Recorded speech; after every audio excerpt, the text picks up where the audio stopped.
سلامونه دوستانو، په دې هیله چې ټول به راته روغ او جوړ یاست. د افغانستان کرکټ ملي لوبډله به په شل اوريز نړیوال جام سوپر 8 کې به خپله دویمه لوبه سبا د اسټرالیا لوبډلې پر وړاندې ترسره کړي.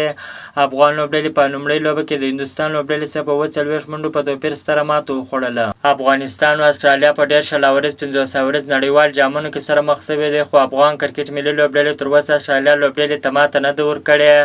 په 2023 50 اوريز نړیوال جام کې افغان کرکټ ملي لوبډلې د اسټرالیا پر وړاندې ډېره زبردست په زړه پورې لوبه ترسره کړله، خو بدبختانه د افغانستان سره بختیاري ونه کړله. هغه لوبه یې هم وبایلله. د 2024 شل اوريز نړیوال جام کې د افغانستان کرکټ ملي لوبډلې په ګروپي سیالیو کې ډېرې زبردست بهترینې لوبې ترسره کړلې، چې یوګانډا، نیوزیلینډ، فنجي لوبډلې ته سترې ماتې ورکړلې، خو په وروستۍ لوبه کې بیا د ویسټ انډیز لوبډلې څخه ماته وخوړله. افغان لوبډله به په سوپر 8 کې هم خپله دویمه لوبه سبا د اسټرالیا لوبډلې پر وړاندې ترسره کوي. وروستۍ لوبه بیا د بنګلادیش لوبډلې پر وړاندې ترسره کوي. په روان شل اوريز نړیوال جام سوپر 8 لوبو کې به نن هم ډېره زبردست په زړه پورې لوبه ترسره شي، چې هندوستان او بنګلادیش لوبډلې سره مخ کېږي. بنګلادیش لوبډلې په لومړۍ لوبه کې د اسټرالیا لوبډلې څخه په 28 منډو په توپیر ستره ماته خوړلې ده، خو هندوستان لوبډلې بیا لومړۍ بریا خپله کړې ده.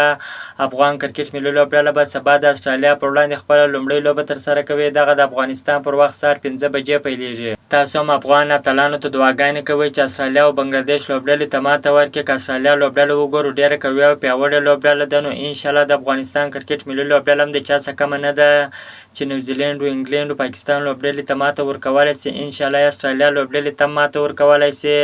که تاسو هم غواړئ د کرکټ په اړه باندې تازه او مهمو معلومات څخه ځان خبر کړئ، نو حتما زموږ پیج سره فالو، چینل در سره سبسکرایب کړئ.